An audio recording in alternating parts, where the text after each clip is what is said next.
రాత్రి నిద్రలో ఒక్కసారిగా పిక్క కండరం పట్టేసి నొప్పితో లేచారా? ఇది ఎక్కువగా వస్తుంది. ఎందుకంటే పగలంతా ఎక్కువ నడవడం, నిలబడడం లేదా ఎక్కువసేపు కూర్చోవడం, నీరు తక్కువగా తాగడం, పొటాషియం మెగ్నీషియం లోపం వల్ల కండరాలు అలసిపోతాయి. నిద్రలో మనం నిశ్శబ్దంగా ఉన్నట్టే కనిపించిన కొన్నిసార్లు కాళ్ళు ఒక్కసారిగా జర్కీగా కదులుతాయి. అప్పుడు కండరం సంకోచించి పట్టేస్తూ ఉంటుంది. ఇప్పుడు తక్షణ పరిష్కారం. పాదాన్ని నిటారుగా పెట్టండి. కాలి వేలును నెమ్మదిగా మీ వైపుకు లాగండి. స్ట్రెచ్ చేయండి.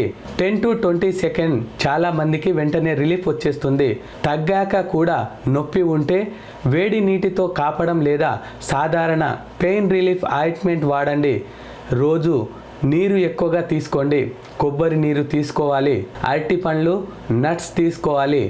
లాంగ్ సిట్టింగ్ అయితే ప్రతి గంటకి 2 నిమిషాలు నడవండి. తిమ్మిరి తరచుగా వస్తే డాక్టర్ని సంప్రదించండి. వీడియో నచ్చితే లైక్ చేయండి, షేర్ చేయండి. మరిన్ని ఆరోగ్య వీడియోల కోసం మా ఛానల్ను సబ్స్క్రైబ్ చేయండి. పూర్తి వివరణ కోసం డిస్క్రిప్షన్లో ఉన్న ఫుల్ వీడియో లింక్ను క్లిక్ చేసి చూడండి.